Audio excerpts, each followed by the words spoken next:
여러분, 암 환자의 70%가 암 발생 3년 전에 공통적으로 겪는 증상이 뭔지 아십니까? 놀랍게도 그 신호는 통증도 체중 변화도 아닌 바로 수면 장애입니다. 작년 부산에 사는 73세 박순자 할머니가 새벽 4시 응급실에 오셨어요. 갑작스러운 복통과 토혈로 119에 실려 왔는데 응급 CT 결과 위암 3kg, 이미 간과 폐까지 전이된 상태였습니다. 의료진이 의아해했던 이유는 할머니가 담배, 술을 하지 않으시고 운동도 꾸준히 하셨거든요. 정기검진도 빼먹지 않으셨고요. 단 하나, 하루 4시간밖에 못 주무시는 극심한 불면증만 빼면요. 문제는 많은 어르신들이 나이가 들면 불면증은 당연하다고 체념하신다는 겁니다. 오늘 영상에선 60대 이상이 가장 많이 겪는 3가지 수면 문제의 정확한 해결법을 알려드리겠습니다. 첫째, 잠들기가 힘든 경우. 둘째, 새벽에 자주 깨는 경우. 셋째, 수면제조차 듣지 않는 경우. 하나라도 해당하신다면 꼭 끝까지 들어보시기 바랍니다. 미국 수면의학회 연구에 따르면 하루 6시간 이하로 자는 60대 이상은 우리 몸의 암세포 파수꾼 역할을 하는 NK세포 활동이 급격히 떨어집니다. NK세포는 24시간 우리 몸을 돌아다니며 암세포를 찾아 제거하는 면역세포인데요. 수면 부족으로 이 세포 활동이 떨어지면 암 발생 위험이 67%나 증가한다는 거예요. 더 무서운 건 면역세포 활성도만 떨어뜨리는 게 아니라 P53이라 불리는 유전자도 같이 꺼버립니다. P53 유전자는 DNA의 수호자라고 불리는 유전자예요. 이게 꺼지면 암세포가 무제한으로 증식할 수 있는 환경이 만들어지는 거죠.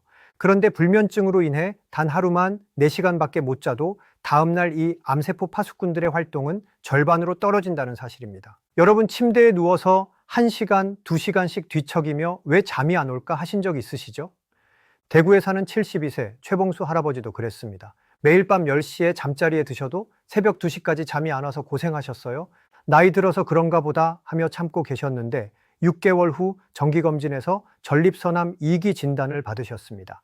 60대 이후 잠들기가 힘든 진짜 이유는 수면 호르몬 멜라토닌 분비량이 30대 때의 절반으로 줄어들기 때문입니다. 그런데 멜라토닌은 단순한 잠 호르몬이 아니에요. 우리 몸 최강의 항암 호르몬이기도 합니다. NK세포 활성화, 성호르몬 조절, DNA 손상 복구까지 담당하죠. 비타민C보다 10배 강한 항산 화력을 가지고 있어요. 나이가 들면서 멜라토닌이 줄어들면 잠을 못 자는 것은 물론이고 암세포 감시 시스템 자체가 무너집니다. 마치 야간 경비원이 사라진 건물처럼 암세포가 몸속에서 마음대로 자랄 수 있게 되는 거죠. 그럼 60세 이후가 되면 잠을 계속 못 자는 걸까요? 아니요. 해결법은 의외로 간단합니다. 저녁 8시부터 집안 조명을 바꿔보세요. 밝은 형광등, 특히 하얀 LED 전구가 문제예요. 이런 빛은 우리 뇌를 속여서 아직 낮이야 라고 착각하게 만듭니다.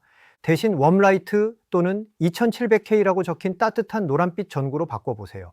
우리 뇌는 빛의 색깔로 낮과 밤을 판단합니다. 하얀 빛을 보면 멜라토닌을 90%나 줄여버리지만 노란 빛은 거의 영향을 주지 않아요.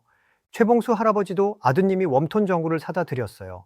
저녁 8시만 되면 노란 불빛만 켜두셨죠. 첫날 밤부터 변화가 시작됐어요.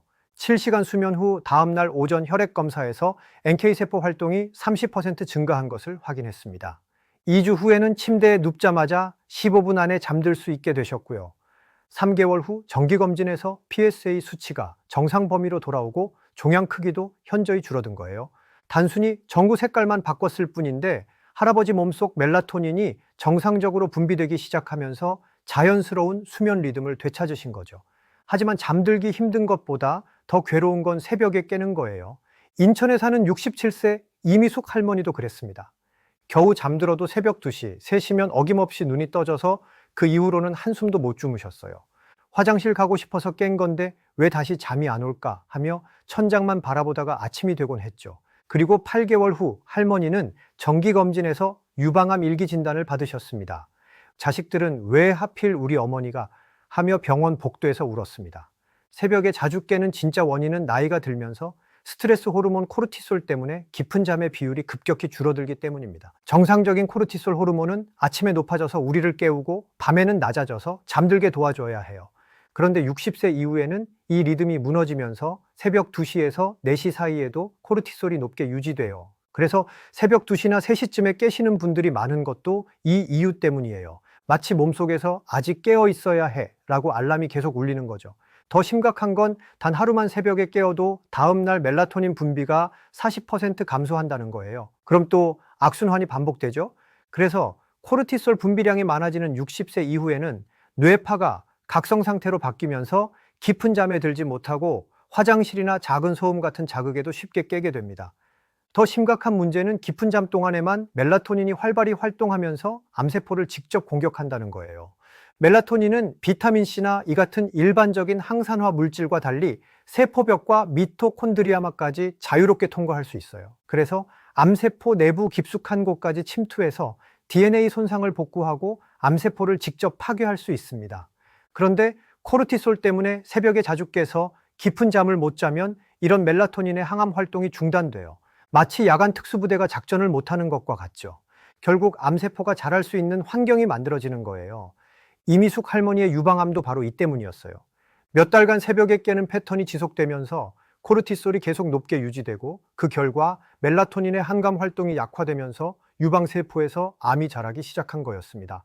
해결법은 새벽에 깨자마자 귀 뒤쪽 지압을 하는 것입니다. 귀 뒤쪽 움푹 들어간 부분, 정확히는 귀 바로 뒤 뼈 아래쪽에 손가락을 대고 부드럽게 원을 그리며 30초간 눌러주세요. 이곳은 미주신경이 지나가는 중요한 지점이에요. 미주신경을 자극하면 부교감 신경이 활성화되면서 두 가지 중요한 일이 일어납니다.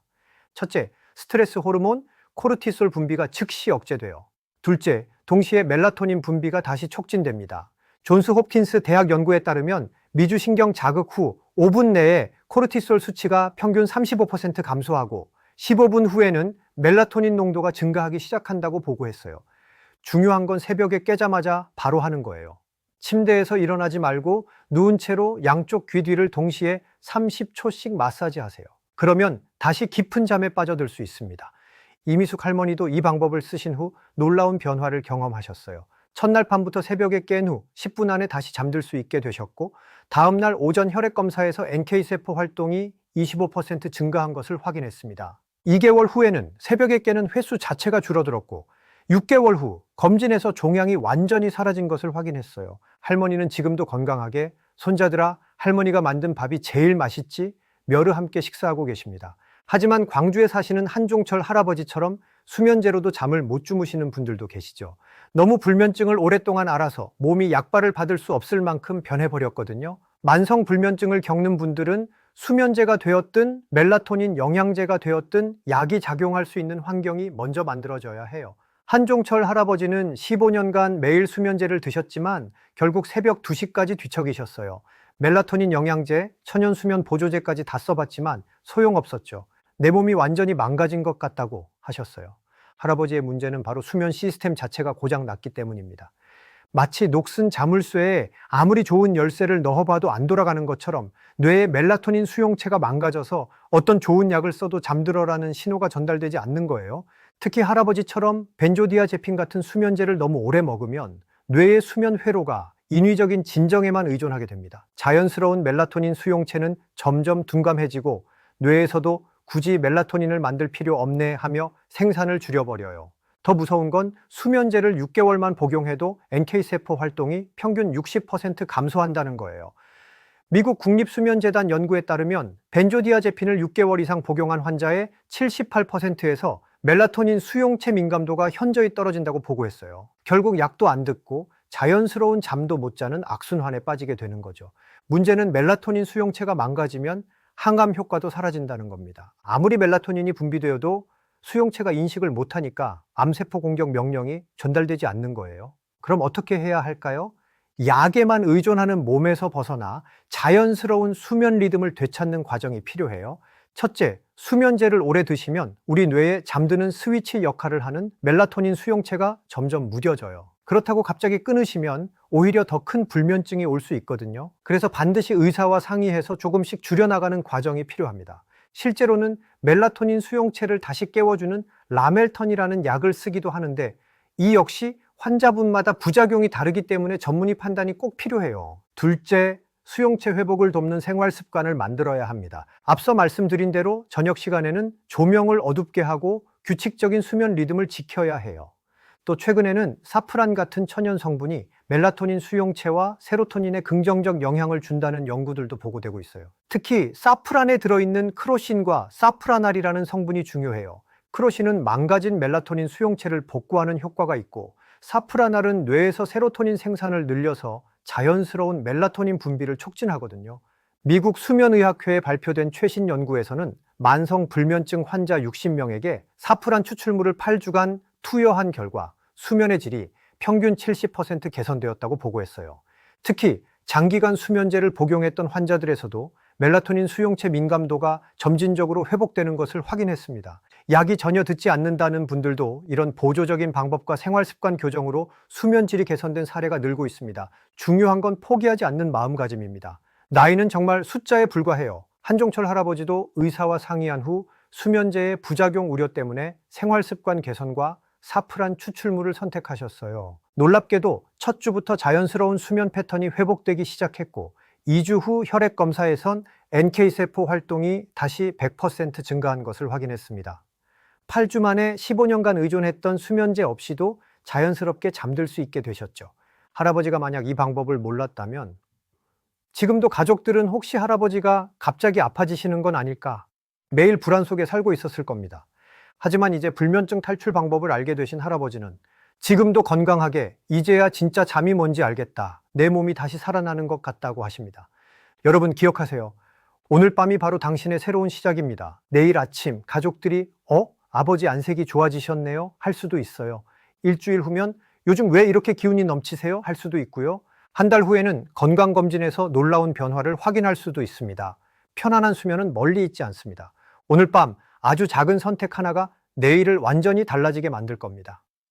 여러분, 불면의 고통은 결코 여러분 잘못이 아닙니다. 단지 몸이 보내는 작은 신호를 그동안 놓쳤을 뿐이죠. 하지만 이제는 다릅니다.